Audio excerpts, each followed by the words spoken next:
kita itu kadang-kadang ingin meng-create pemimpin sekaligus meng-create pengkhianat. Ganjar misalnya kita paksa jadi, pokoknya Ganjar harus capres dari PDIP. Kalau Ganjar nggak jadi capres, lawan aja Bu Mega. Menurut saya Mas Anies bukan orang radikal, pasti itu. Tapi dia punya bakat untuk memanfaatkan apa saja, asal tujuannya tercapai. Anies buat Pilkada DKI aja ngutang, Bang. Kalau untuk Republik Indonesia yang sebesar ini ngutang berapa kira-kira?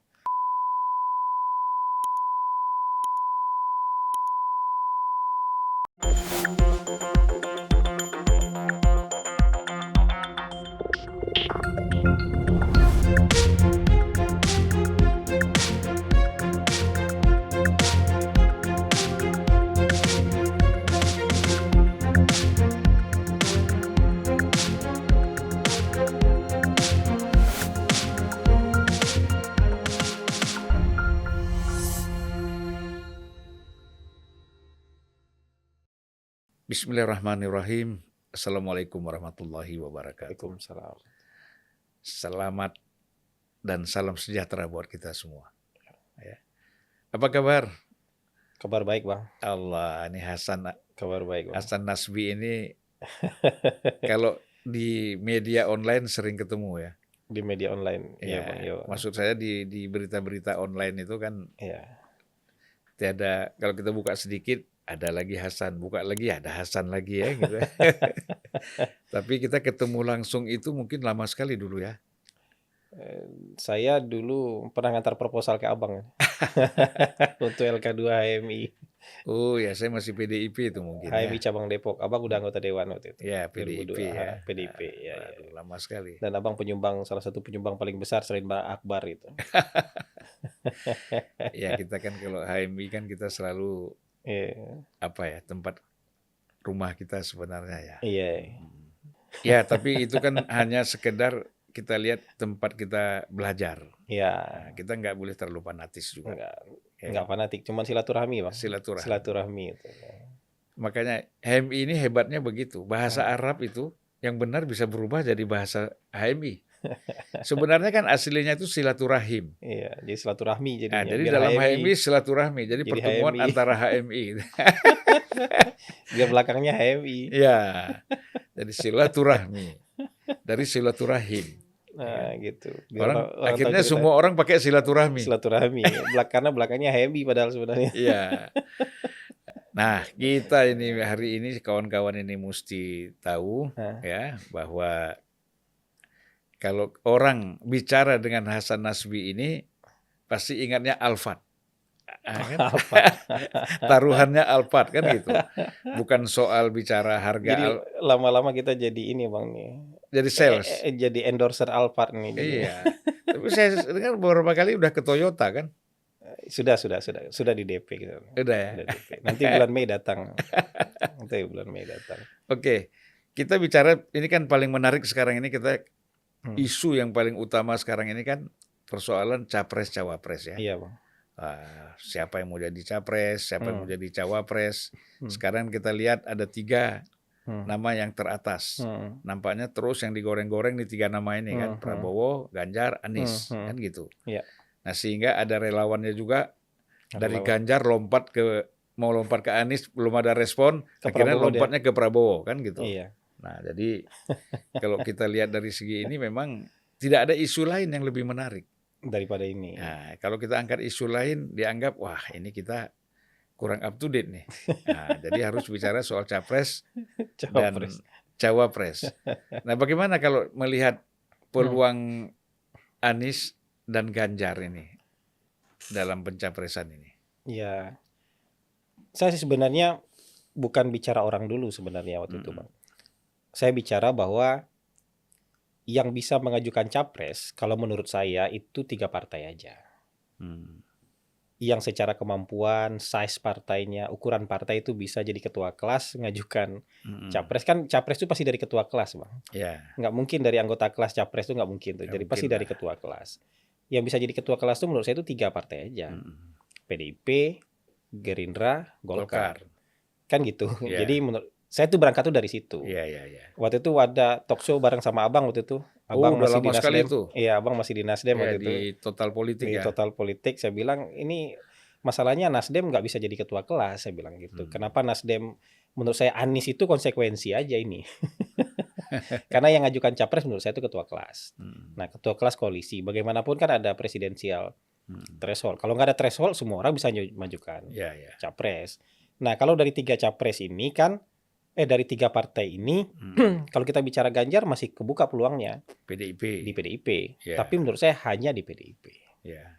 Nggak mungkin Ganjar tiba-tiba buka baju, buka jaket, ganti jaket lain itu cari perkara dianya. Ya, ya. Terhadap PDIP cari perkara. Kemudian Gerindra ada calonnya, namanya Prabowo. KIB bisa mencalonkan, entah siapa itu nanti. Iya kan? Iya, bisa Pak Erlangga, bisa yang lain. Tapi Golkar yang punya calon. Dari KIB itu nanti Golkar yang bisa punya calon. Nggak mungkin PAN punya capres. Nggak mungkin P3 punya capres menurut saya. Nah, lalu adalah 3 di luar ini kan. Nasdem, Demokrat, sama PKS. Ukuran sama besar nih Bang.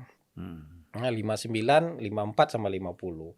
Ini kan kalau Pak Surya Paloh ketemu Pak SBY, siapa yang harus jadi ketua kelas? Satu presiden, satu bukan nggak pernah jadi pejabat, tapi partainya lebih besar hari ini. Ya. Nah, tapi mungkin yang jadi ketua kelas karena semuanya mulus sama ya ketua kelasnya yang berjenggot lah. Kalau yang berjenggot ya ketua kelas. Nah, apakah Pak Surya Paloh bisa jadi ketua kelas? Kalau Pak Surya Paloh bisa jadi ketua kelas ya bisa maju lah Anies. Tapi menurut saya sulit lah Bang.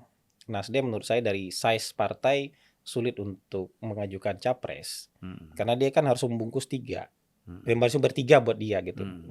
Kecuali dia sama PKB. Kalau dia join sama PKB cukuplah dia bertiga.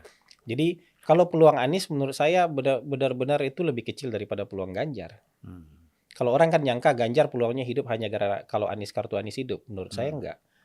Ganjar itu 50-50 lah di PDIP kalau secara peluang. Nah, kalau 3 nama yang ada sekarang itu kan versi survei. Saya nggak yakin itu juga 100% sama dengan versi partai. Versi pemilik tiket. Sekarang kita punya capres versi versi survei yang tiap bulan diumumkan itu. Sementara logika partai mungkin saja berbeda. Kalau capres versi partai tentu dia punya kepentingan jangka panjang soal partainya. Kalau partainya berpikir dalam jangka panjang kita harus mengajukan kader kita sendiri. Kalau enggak, kalau hari ini kita lepas ke orang lain, kita akan selamanya dianggap rental mobil nih. Kita capek-capek bangun partai, bangun kendaraan yang bagus, di stop orang tengah jalan. Kan kayak gitu. Menurut saya pikiran itu ada di hampir semua partai. Kecuali Nasdem mungkin. Jadi kalau peluang Anies menurut saya, kalau Ganjar 50-50, Anies di bawah 50%. Bang. Kepastiannya untuk maju capres ya? Iya. Kalau 3 partai ini ingin mendukung Anies, ingin mengusung Anies, dari tahun lalu kita udah tahu, Bang. Udah tahu, maksudnya dari setahun yang lalu mungkin kita udah tahu. Abang udah tahu, saya sudah tahu. Semua udah ngomong kita mau dukung Anies. Tapi setelah sekian lama kok koalisinya nggak jadi-jadi. Sudah turun Anies dari gubernur, koalisinya nggak jadi-jadi juga. Makin sulit itu. Makanya saya bilang bukan koalisi perubahan, koalisi yang berubah-ubah. Koalisi berubah-ubah. Jadi kalau kita bicara peluang, orang nyangka karena nggak suka sama Anies lalu begini prediksi yang enggak, kan kita pakai hitung-hitungan aja kan kayak gitu. Jadi, nah ketika hitungan-hitungan itu disanggah oleh teman saya yang jadi ring satunya Anies. Sekarang teman baik saya tapi ring satunya Anies. Ya udah kita selesaikan lewat Alpar aja katanya kan gitu. Siapa yang benar? Ini kan untuk adrenalin nih. Tapi karena saya yakin dia mau nempati janji kalau misalnya dia kalah, dia juga yakin saya akan tepati janji kalau saya kalah. Ya udah kita salaman soal Alpar kan gitu. Oh, jadi ini memang ada orang khusus ya? Ada orang khusus itu salaman. Kan nggak mungkin kita taruhan sama angin, Bang. Kita nggak mungkin salaman sama angin. Saya pikir tadi janjinya itu sama salah satu pengurus Nasdem atau PKS. Kalau awalnya kan memang di open aja siapa yang mau, akhirnya yang ngambil kan itu.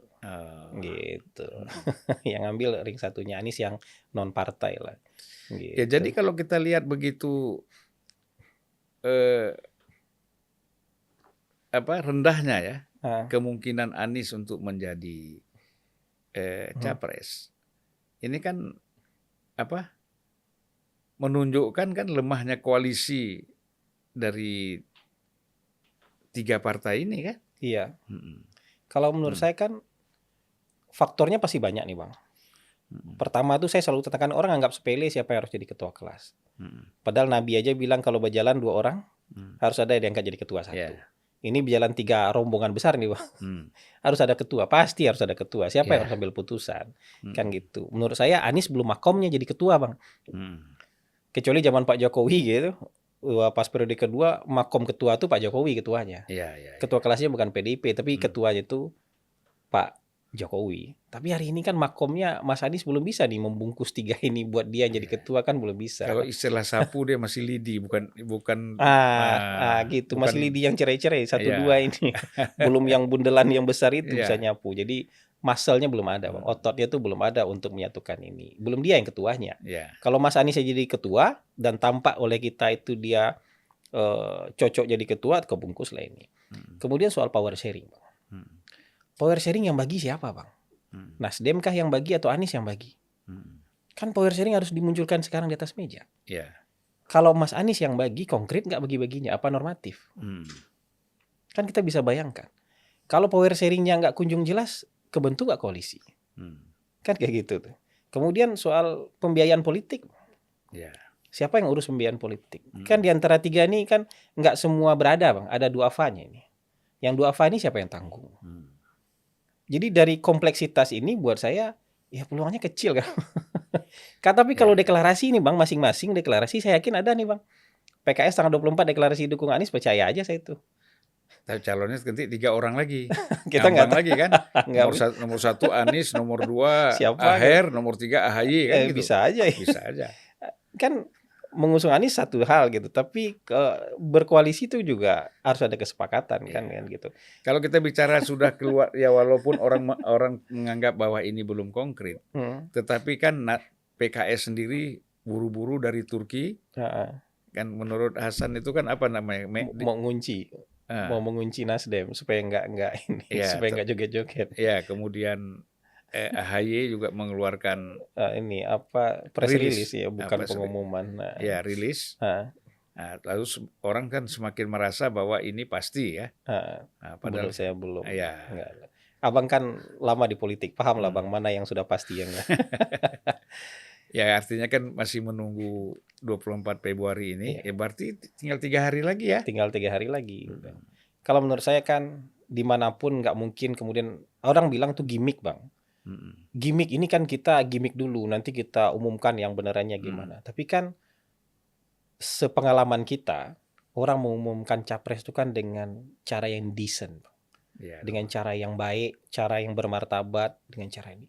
Coba Bang bayangkan meja-meja kayak saya waktu kayak pengumuman ini Bang, jumlah pengungsi Bang. Di daerah pengungsi ada posko bencana, kayak gitu meja pengumumannya Bang. Disusun-susun dulu ya. Disusun-susun dulu kayak gitu pengumuman capres. Padahalnya orangnya 5 tapi yang disusun jadi panjang gitu untuk 50.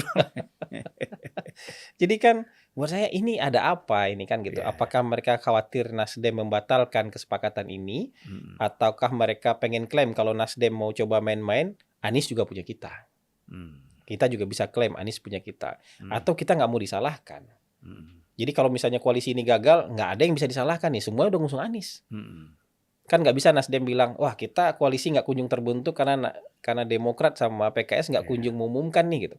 Jadi diumumkan buru-buru. Tapi menurut saya, ya itu bukan cara yang kita pahami selama ini Bang. Dalam pengumuman capres gitu. Bukan sesuatu yang serius gitu. Ya artinya kepala desa pun tidak begitu cara mengumumkannya. Kepala desanya nggak begitu cara mengumumkan. Apalagi calon presiden ya. Gitu. Nah saya mau tanya ini sedikit ya. Iya Bang. Kemarin kan ada kunjungan Duta Besar Amerika Serikat ke kantor DPP PKS ya. Ketemu dengan Presiden PKS dan beberapa orang. Bagaimana ini penilaiannya gimana? Ada orang berteori satu teori tapi saya belum terlalu yakin soal teori ini. Karena Anies lulusan Amerika, maka ada yang berteori bahwa Amerika akan backup Anies untuk maju. Dan untuk itu mereka menyambangi PKS untuk memastikan tiket Anies maju gitu. Kalau menurut saya ini masih konspirasi lah. Kalau apa yang kayak gitu-gitu tuh masih konspirasi lah.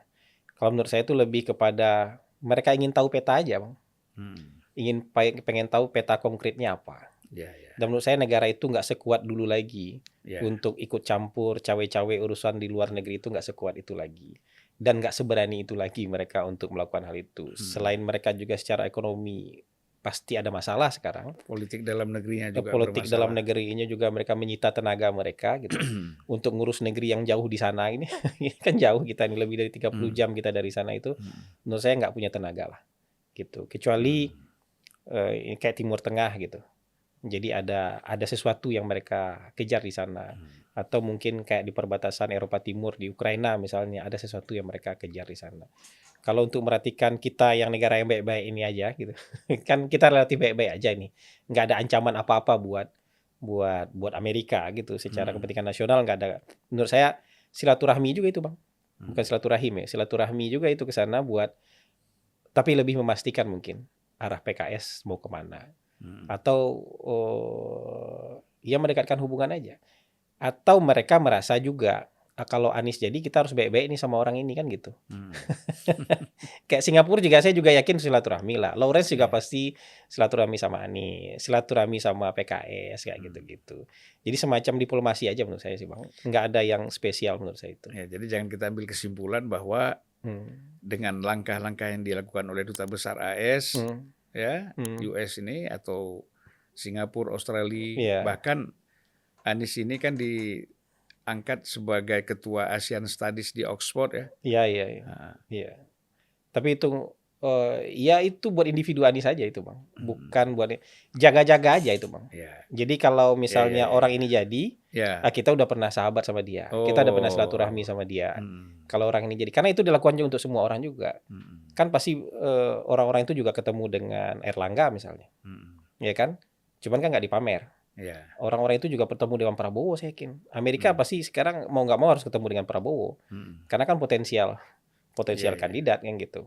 Setelah sekian lama dia nge-ban Prabowo, sekarang dia harus ketemu dengan Pak Prabowo kan gitu. Silaturahmi lah itu, bukan dukung-mendukung itu.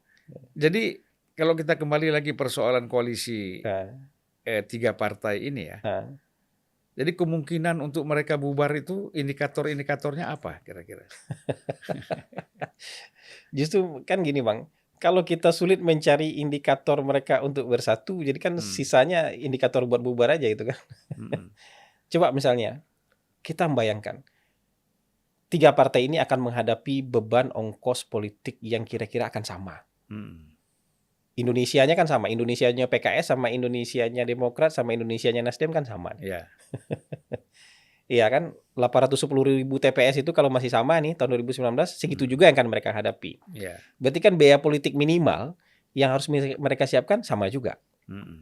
Sekarang pertanyaannya, ini dari kantong partai ini sendiri ataukah harus dari orang luar? Kan Anies orang luar partai itu. Berarti kan ini harus dari orang luar. Nah kalau begitu siapa yang siapkan? Anies buat pilkada DKI aja ngutang bang. Kalau untuk Republik Indonesia yang sebesar ini ngutang berapa kira-kira? Kalau satu partai biaya politik misalnya 1 triliun misalnya. Kalau 810.000 TPS itu bang, 1 juta saja biaya per TPS berarti 810 miliar. Satu partai. Itu untuk saksi aja itu misalnya. Itu kalau kita bulatkan jadi 1 triliun, 2 partai 2 triliun. 3 partai 3 triliun minimal. Itu kan angka resmi. Angka nggak resmi di atas itu kan. Wah, bisa lagi. Tanda tangan utang dan utang ke siapa? Dan kalau ngutang lagi itu kan jadi beban berat itu. Buat saya ini nggak mungkin lah itu tanda-tandanya itu. Saya nggak se-vulgar Bang Fahri bilang Bohir nggak sepakat, tapi pembiayaan politik kan harus ada yang tanggung. Kan uang tuh nggak turun dari langit. Biaya itu juga nggak turun dari langit. Dan saya juga nggak yakin itu saweran bisa. Nggak bisa tuh iuran anggota partai kita yang iuran deh gitu. Nasdem mungkin bisa memenuhi kebutuhannya sendiri. Gimana dengan Demokrat? Bagaimana dengan PKS? Nah, Mas Anies sanggup nggak menjembatani itu? Memfasilitasi itu? Menurut saya nggak sanggup. Karena buat dari KI aja waktu itu tanda tangan utang tuh. 92 miliar. 92 miliar gitu. Yang dibayarnya dengan mekanisme yang ditentukan kemudian. Yang buat orang tuh jadi mens rea sebenarnya. Mens reanya ada di sana sebenarnya kan kayak gitu. Tapi oke lah kita. Nah untuk ini bagaimana? Oke lah kita nggak punya uang, tapi kalau kita sanggup memfasilitasinya bisa kita bungkusnya. Gitu. Kan nggak harus uang kita. Tapi kalau kita sanggup fasilitasi itu. Terus kemudian juga ya menurut saya sudah sekian lama ditunda-tunda itu bagi saya itu udah tanda-tanda buruk aja sih Bang. Karena orang itu kalau dalam politik begitu ada kesempatan ambil. Apalagi alasannya ini penundaan ini dianggap sebagai taktis ya. Ya, taktis Kira-kira aja. sesuai nggak? Nggak sesuai lah Bang. Abang paham kan itu? Menurut saya nggak sesuai lah Cara itu. menghindar ya. Cara menghindar buying time atau belanja-belanja juga Bang. Ya. Belanja juga siapa yang kita bisa tawarkan nih. Kita punya partai nih di sini nggak dikunjung dibeli orang kalau di sini.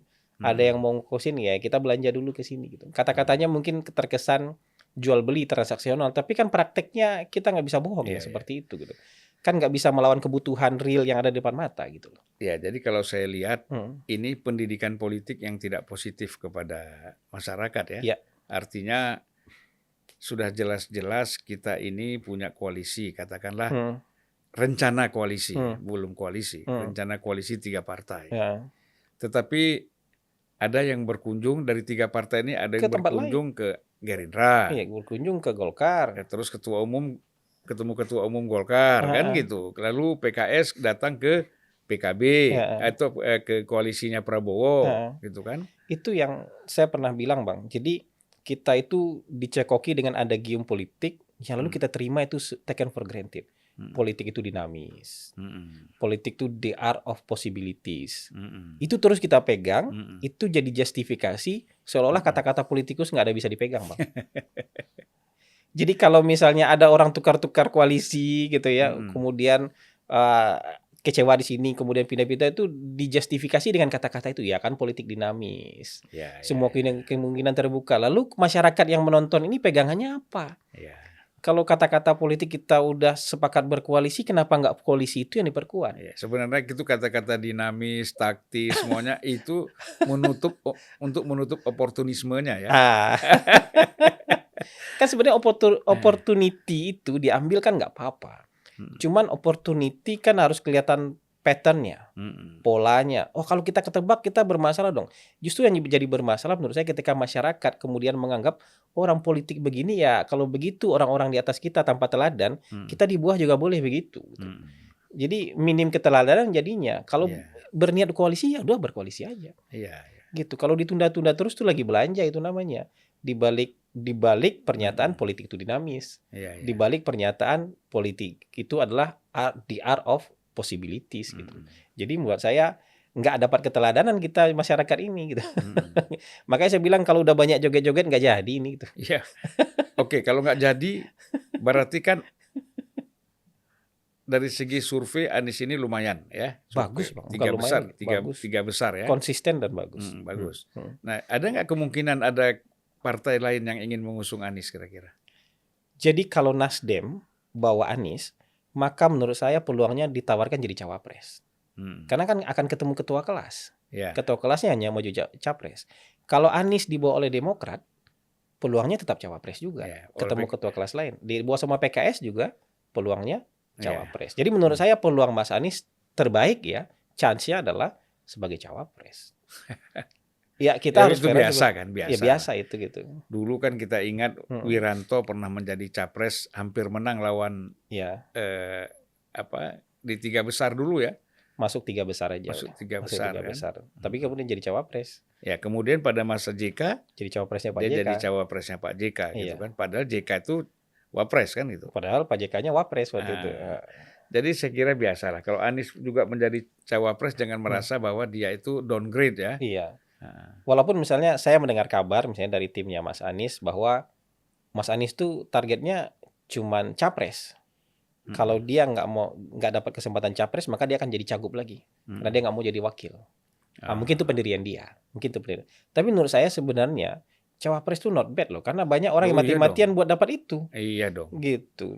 Pak Mahfud MD aja dulu udah pakai baju nggak jadi kan? Nggak jadi gitu. Jadi banyak orang yang mati-matian untuk posisi itu sebenarnya. Kenapa? Ya makanya saya heran kenapa orang menolak cawapres. Gitu. Ya kan? Mungkin karena idealisme Bang. Idealisme saya hanya akan terrealisasi kalau saya jadi capres misalnya. Mungkin juga begitu. Atau sudah memposisikan dirinya terlalu tinggi. Bisa juga, bisa turun, juga. Bisa agak juga, bisa juga. mental agak terganggu nih. Jadi Mental nggak siap ya. bisa juga ada star syndrome kan. Mm-mm. Udah bintang terlalu tinggi mau jadi bulan nggak mau lagi nih Bang. Aduh, akhirnya Gitu. jadi matahari aja lah. Jadi matahari aja gitu. Ya gitu. Jadi menurut saya kan gini, kalau dari saya nggak bicara individu nih ya. Kalau dari sisi individu elektabilitas dia elektabilitas capres. Iya. Maksudnya orang nggak gampang untuk di posisi seperti itu elektabilitasnya. Tapi kan jadi capres itu hanya bisa kalau kita memenuhi berbagai syarat yang lain. Itu kan versi pollster itu, versi masyarakat nih. Tapi ketika masuk ke gelanggang itu kita butuh tiket. Nah mendapatkan tiket itu butuh skill yang lain. Elektabilitas aja nggak cukup untuk dapat tiket. Di Sumatera Utara Bang, dulu ada ketua Nasdem namanya Tengku Eri Bang. Ya, gubernur. Gubernur. Elektabilitas nggak ada lawan Bang. Ketua partai pula. Tapi nggak dapat tiket dia Bang. Nggak berhasil dia konsolidasi partai buat tiket buat dirinya sendiri Bang. Dia ketua partai, gubernur incumbent. Akhirnya tiket Nasdem dikasih ke gubernur yang sekarang. Ya karena mungkin peluru kurang. Nah itu kan menurut saya. Jadi orang bilang itu incumbent aja nggak punya peluru Bang. Iya. Ketua partai aja bisa nggak punya peluru. Ini bukan siapa-siapa lagi. Masa tanda tangan utang lagi? Buat saya tuh inilah jangan tanda tangan utang lah. Kalau kita beralih ke Ganjar ya. Iya. Kalau peluang Ganjar tadi kan dibilang 50-50. 50-50 ya. Iya. Nah, itu pun kalau kita tinjau dari sudut PDIP kan. PDIP. Nah sekarang bagaimana partai-partai lain ini bisa peluangnya untuk mengusung Ganjar tuh gimana? Bagaimana kira-kira? Ya kan ada yang mengusulkan kayak gitu. Relawan-relawan Ganjar juga mengusulkan kayak gitu kan. Jadi kalau Ganjar tidak diterima oleh PDIP, lompat pagar aja. Lompat pagar aja jadi capres di KIB misalnya. Dan ada orang yang berteori bahwa KIB ini dibangun untuk pencapresan Ganjar. Yang saya mau bilang begini, kita itu kadang-kadang ingin meng-create pemimpin sekaligus meng-create pengkhianat. Jadi misalnya begini, Ganjar misalnya kita paksa jadi, pokoknya Ganjar harus capres dari PDIP. Kalau Ganjar nggak jadi capres, lawan aja Ibu Mega. Tapi kita lupa sejarahnya Ganjar dengan Ibu Mega gimana. Tinggal di rumah ibu, mungkin abang juga pernah ketemu itu. Dia dibesarkan oleh ibu, dibangun karirnya, disupport oleh ibu dan Pak Taufik Kemas, didorong untuk maju jadi calon gubernur, dimenangkan oleh ibu Puan juga, oleh Pak Taufik Kemas juga waktu itu.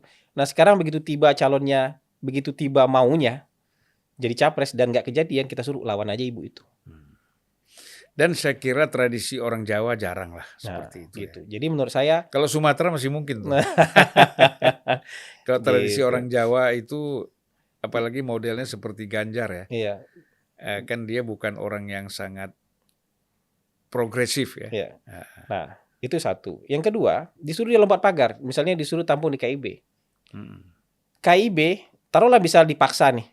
Pokoknya dipaksa dengan segala macam dan katanya, kekuatan politik. Karena ada informasi kan katanya Pak Jokowi juga sudah seolah-olah kalau PDIP tidak mencalonkan Ganjar, dipaksa, Pak Jokowi siapkan KIB. Itu gimana? Jadi menurut saya itu pasti ditolak menurut saya Bang. Ini logika saya itu pasti ditolaknya gini Bang. Ini partai-partai seluruh menampung orang yang bukan kader dia. Nggak dibesarkan dengan cara Golkar, nggak dibesarkan dengan cara PAN, nggak dibesarkan dengan cara P3. Tiba-tiba dia capres di sini. Dan dia harus baku hantam dengan PDIP. Bang. Dia harus bermusuhan dengan PDIP. Sudah nampung barang orang, disuruh berantem sama PDIP untuk urusan yang bukan urusan mereka. Bang. Menurut saya nggak logis itu Bang. Nggak logis, jadi nggak akan ditampung menurut saya. Nggak akan ditampung menurut saya itu. Jadi karena oke lah ditekan, ini kan ada kasus, ini ada kasus, nanti disuruh mau aja terima. Tapi pada satu titik Bang, pada satu titik akan orang sampai pada rasionalitas masing-masing. Partai ini akan sampai pada rasionalitas masing-masing. Ini bukan orang kita. Udah suruh kita tampung. Tapi gara-gara kita tampung orang ini, kita berantem sama induknya. Ya kan? Sama ibunya, sama emaknya. Yang kira-kira kalau berantemnya juga nggak gampang gitu, pahit juga nih hitung-hitungan berantemnya. Habis itu dalam perjalanan dia balik juga ke ibunya lagi. Nanti habis itu dalam perjalanan diklaim lagi sama ibunya. Kita dapat apa gitu. Jadi menurut saya orang politik kan nggak sepolos itu cara berhitungnya. Kalau sekarang joget-joget, iyalah tiba-tiba PAN ya kita dukung Ganjar gitu. Itu bagian dari joget-joget aja itu Bang. P3 tiba-tiba bilang ya kita dukung Ganjar, itu bagian dari joget-joget aja itu. Mungkin dalam hatinya begini, kita dukung Ganjar kalau nanti Ganjar diusung oleh PDIP kan gitu.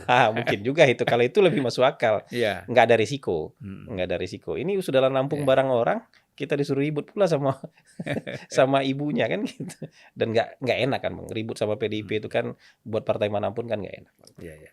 Buat Karena bagaimanapun dia sebagai partai pemenang ya. dan partai ini Bang yang terlatih endurance yang buat ribut Bang. Iya. Kalau partai lain kan terlatih buat memerintah Bang. Bukan terlatih buat ribut. Kalau ini terlatih buat jadi oposisi nih. Terlatih buat fighting ya. Sejak Orde Baru ya. Ya, itu sudah terlatih untuk itu gitu. Jadi nggak enak lah. Iya. Kecuali ribut buat kepentingan partai masing-masing, oke lah. Tapi ini ribut buat nampung barang orang. Ngapain kita gitu katanya gitu.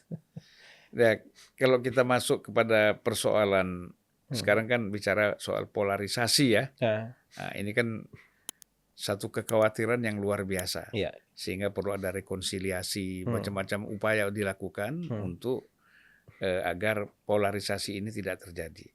Tapi kan justru terakhir ketika Anies Baswedan ini datang ke Partai Umat dan Partai Umat itu mengeluarkan satu statement bahwa dia akan melakukan campaign dengan politik identitas, ya kan? Artinya kan apa yang upaya rekonsiliasi dilakukan buyar lagi kan? Karena itu dinyatakan ketika Anies datang ke sana. Iya. Ini bagaimana? Iya, jadi Nasdem juga mikir-mikir nih harusnya. Nah, saya kenal baik Anies, Bang. Kenal baik Anies sebagai sahabat tuh kenal baik. Iya. Dan Anies bukan tipikal orang fundamentalis. Mau digiring gimana bukan tipikal orang fundamentalis. Tapi Anies punya bakat. Bakat memanfaatkan apa saja agar dia mencapai jabatan politik. Targetnya lah. Iya, agar mencapai targetnya. Nah, kalau yang bisa dimanfaatkan adalah politik identitas, dia pasti pakai. Kalau yang bisa dimanfaatkan adalah sentimen keagamaan, itu bisa mengantarkan dia ke sana, dia pasti pakai. Dia pasti pakai. Jadi yang disampaikan oleh Partai Umat itu kalau menurut dia nanti itu bisa berguna, dia akan ambil. Tapi kalau sekarang kecil lah. Partai Umatnya belum tahu lah kita berapa ya. Tapi itu tapi dia pasti akan ambil. Tapi kalau kita tarik ke konteks yang lebih luas, menurut saya kan pernah mengusulkan, orang lain bilang itu nggak fair. Tapi buat saya kalau untuk bangsa kenapa kita bicara fair soal nggak fair? Menurut saya itu Anies dan Ganjar itu sebenarnya nggak salah. Tapi keadaan hari ini membuat mereka jadi cawan penampung kebencian. Jadi orang yang membenci kelompok-kelompok NKRI misalnya, ya kan kita anggap kayak gitu tuh. Kelompok nasionalis yang sangat fundamentalis ini, dia menumpahkan kebenciannya ke Anies sekarang nih. Bukan ke Aniesnya dia benci, tapi kebencian itu figurnya Anies gitu. Jadi yang ditampung oleh Anies, simbolnya itu Anies. Jadi Anies jadi cawan penampung kebencian mereka. Di pihak sini juga ada orang yang membenci kelompok-kelompok ini. Ubun-ubun lah yang benci terhadap kelompok kadrun lah namanya, kelompok apalah segala macam ya, kadrun-kadrun ini. Nah, cawan penampung kebencian mereka terhadap kelompok ini namanya Ganjar Pranowo. Jadi memang itu sebabnya sekarang media sosial kita, termasuk podcast-podcast kita yang kelihatan berpihak gitu tuh, yang sore itu isinya kebencian kelompok Ganjar versus kebencian terhadap kelompok Anies. Nah, simbol di atasnya Anies versus Ganjar. Jadi Anies versus Ganjar ini aja nih, korban politik identitas nih. Tapi menurut saya kalau mereka diberikan kesempatan berdua untuk maju, peradaban politik kita nggak bertambah, nggak maju, nggak membaik. Jadi kita akan jatuh ke lubang yang sama untuk kelima kalinya, Bang. Kita lebih bodoh daripada keledai nih. 2012 putaran 2 kita bicara ini lagi, bicara politik identitas. 2014 kita bicara politik identitas. 2017 walaupun skala Jakarta tapi kan pembicaranya nasional, politik identitas. 2019 itu udah 4 kali. Kelima kali kita masih mencoba membiarkan hal yang sama terjadi. Politik identitas ini ya kita lebih bodoh daripada keledai. Nah, caranya gimana? Kalau menurut saya gini, pendidikan oke, dakwah oke, ceramah oke. Hal-hal untuk mengatasi polarisasi oke. Tapi kan nggak mungkin cepat itu, Bang. Sementara pemilu depan mata. Iya. Jadi cara yang paling cepat salurannya yang dipotong. Cawannya nggak jangan dikasih maju. Kalau kita mikirin bangsa gitu, cawannya nggak kasih maju. Iya. Ganjar nggak usah dikasih maju, si Mas Anies nggak usah dikasih maju. Kalau sudah begitu, menurut saya kebencian ini susah nyari beloknya tuh bang. Cari tempat baru itu susah. Mau ke Prabowo lagi udah malu nih. Tapi kan yang diuntungkan ini dengan polarisasi ini ya antara tadi Anies dan Ganjar. Ini kan artinya Prabowo sangat diuntungkan ya dengan situasi ini.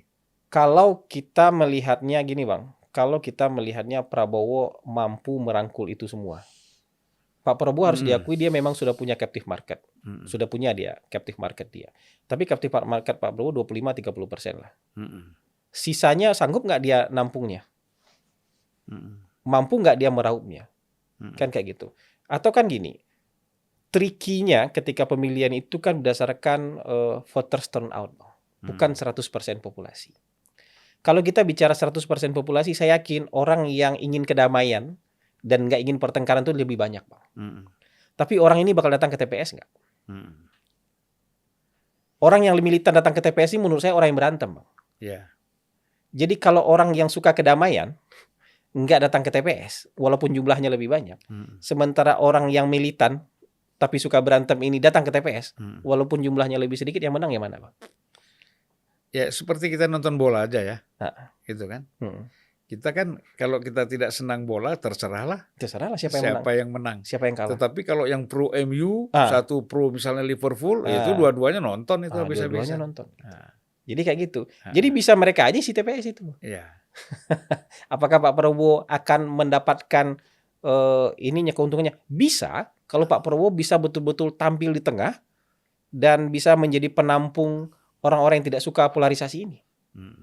Tapi kan Pak Prabowo bukan juga berarti nggak ada kelemahan kan gitu. Yeah. Ada keunggulan, patriotismenya bisa segala macam. Tapi kan ini betul-betul harus dikemas dan harus ditampilkan Pak Prabowo-nya ini ke bawah dengan cara seperti itu.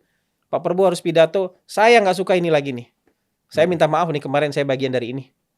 Saya pernah nih bagian dari ini, tapi sekarang saya sudah sadar nih nggak benar nih bangsa kita. Kalau kayak gini caranya, saya mau tampil beda nih. Saya sudah istighfar nih. Saya mau tampil beda dan saya mengusung persatuan misalnya. Nggak ada lagi nih, kita mau ada bonus demografi nih. 2035, 2045 kita mau bonus demografi. Kalau kita berantem-berantem kayak gini, lewat begitu aja bonus demografinya. Misalnya begitu. Dengan cara dia yang patriotis, bisa dia. Atau misalnya gini lah, pemilu kita minta ampun kepada rakyat. Udahlah kita nggak usah pemilu. Tapi juga atas kesepakatan dengan rakyat. Apakah referendum namanya kan? Supaya ini semuanya damai, kita putuskan aja gini lah. Tapi sayangnya kan wapresnya nggak bisa dua. Wapres nggak bisa dua. Maksud saya kan begini, rekonsiliasinya Prabowo presiden, Anies sama Ganjar jadi wakil presiden. Itu hasil referendum misalnya ya. Udah kayak Lebanon gitu nih. Mesti dia. Ya kayaknya saya lihat harus begitu ya. Ya itu tapi stepnya lebih panjang bang. Saya setuju bisa aja. Maksudnya berbagai rekayasa sosial, rekayasa politik untuk itu bisa saja. Tapi menurut saya yang tanpa mengubah apa-apa, yang paling gampang adalah ini nggak usah dikasih maju, ini nggak usah dikasih maju. Jadi sebenarnya kalau duduk 9 ketua partai politik, ketua kelasnya ada 3, terus dia bilang udah kita aja maju, dijamin nggak ada perpecahan, semuanya friendly competition. Kita kompetisi tapi dengan cara yang baik-baik. Siapapun yang menang kita ngurus bangsa sama-sama. Ya berarti kalau gitu, kalau itu pendekatannya yang maju Puan, kemudian Erlangga, Prabowo. Mungkin begitu. Ya kan? Mungkin begitu. Jadi menurut saya nggak akan ada politik identitas, nggak akan ada yang perpecahan. Siapapun yang menang kita urus bangsa sama-sama. Tapi kan kata SBY kira-kira beberapa bulan yang lalu ada upaya untuk membatasi capresnya dari mereka saja kan gitu. Iya nggak apa-apa, tapi kan kalau curiga lagi kan gitu. Tapi kalau kan boleh bersepakat bang, bersepakat dan dibuka aja ke publik kan nggak apa-apa. Kalau ada 1-2 yang marah, dia juga nggak sanggup bikin calonnya kan nggak apa-apa.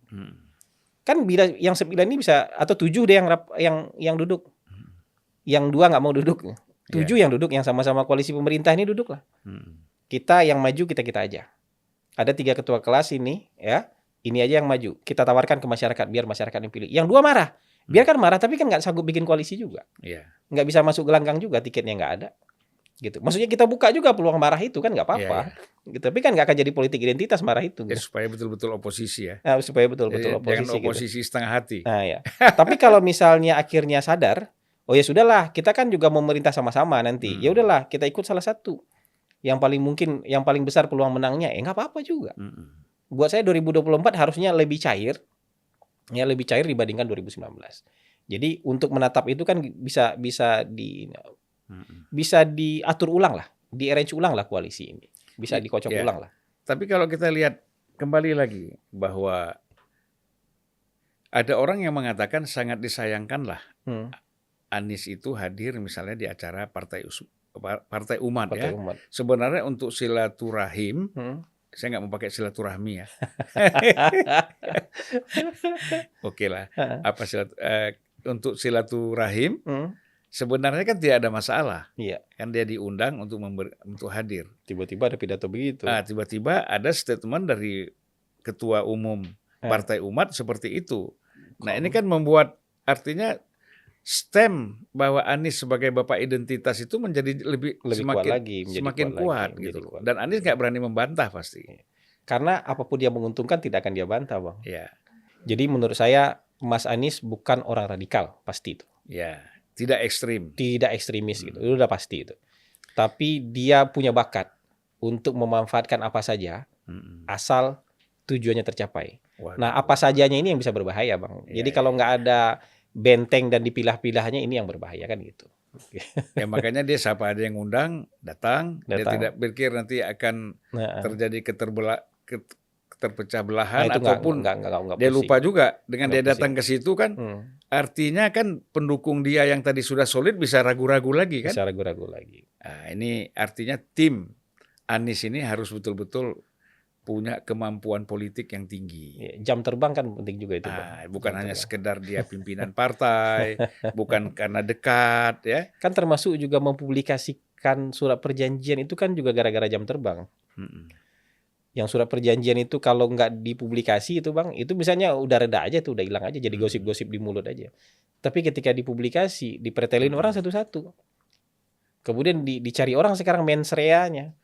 Ini dilunasi dengan cara apa? Itu jam terbang juga menurut saya. Kalau misalnya kita mau fair aja. Ada nggak laporan pertanggungjawaban dana kampanye yang betul-betul jujur 100%? Semua kandidat saya yakin kan. Tapi kalau sudah dibuka hitam di atas putihnya, iya yang ini yang diperiksa orang kan gitu. Kalau yang lain kan cerita-cerita aja, nggak ada bukti. Kalau yang ini ada hitam di atas putihnya bahwa ini memang beda gitu. Jadi itu soal jam terbang lah. Termasuk kalau yang itu dia akan kehilangan pendukung dari sebelah sini. Tapi mungkin menurut dia yang di sebelah sini itu belum kuat-kuat amat dukung dia. Kelompok yang pendukungnya Nasdem pas segala macam itu belum kuat-kuat amat juga dukung dia. Dan kalau melihat naga-naganya sekarang mungkin Anies juga, ini feeling saya nih, Bang, membaca itu. Jangan-jangan udah nggak dekat lagi juga Anies sama Nasdem ini. Gitu ya. Tapi kan Nasdem yang sekarang membawa Anies keliling provinsi ya untuk melakukan campaigns atau memperkenalkan Anies kepada khalayak dan katanya itu setiap acara itu yang hadir itu puluhan ribu tuh. Kalau puluhan ribu enggak lah kan. Oh enggak ya? Kalau puluhan ribu enggak lah. Ada yang cuma beberapa ratus, ada. Kalau 1.000 2.000 ada lah. Maksudnya kalau skala hitungan-hitungan kan kita bisa lihat lah. Kalau misalnya nanti, Bang, kalau sah jadi capres saya yakin puluhan ribu ada. Tapi kalau sekarang-sekarang enggak lah. Apalagi organizernya Nasdem yang secara chemistry dengan pendukung Anies itu belum nyambung. Ya, bagaimanapun Nasdem kan butuh waktu juga. Elit Nasdem, pengurus Nasdem, akar rumput Nasdem di bawah untuk menyatu dengan grassroots-nya Anies kan butuh waktu juga. Jadi nggak akan secepat itu menurut saya. Ya nggak bisa dipaksakan ya. Nggak bisa dipaksakan gitu. Jadi. Nah, jadi apa upaya yang harus dilakukan Anies ini untuk dia keluar dari stem politik identitas ini? Kita nyarikan solusi buat dia, jangan-jangan dia emang nggak mau, Bang. Oh, memang dia sur. Dia sur dengan ini gitu, maksudnya. Jadi gini, kan ada dua cara nih. Ada dua cara untuk memperbesar pemilih agar 50% plus 1. Yang pertama itu dengan jalur normal, Bang. Dengan jalur normal tuh berpikir bahwa oh iya udah kita harus merangkak ke tengah. biar bisa merangkul lebih banyak. Itu satu cara. Tapi cara kedua, Bang, di banyak negara fundamentalis itu bisa membesar dengan cepat, Bang. Saya yakin Anies tidak menempuh cara-cara normal kalau cara berpikirnya. Fundamentalisme juga bisa membesar dengan tiba-tiba, begitu ada isu, ada momentum, ada keadaan, ada situasi. Nah, kalau ini bisa membesar tiba-tiba, kenapa kita harus ke tengah? Jadi kita carikan solusinya, jangan-jangan dia nggak mau solusi itu. Iya. Dia udah sure dengan kalau ini itu, militan sekali, ini militan sekali. Ya, jadi gitu. Kalau dia sudah sur di situ, ya nggak bisa cari jalan keluar lagi. Nah, susah cari jalan keluar. Susah cari jalan keluar. Ya. Itu sudah ada peer group pressure nanti. Oh, kok tiba-tiba begini? Kok tiba-tiba keluar? Kok tiba-tiba melunak?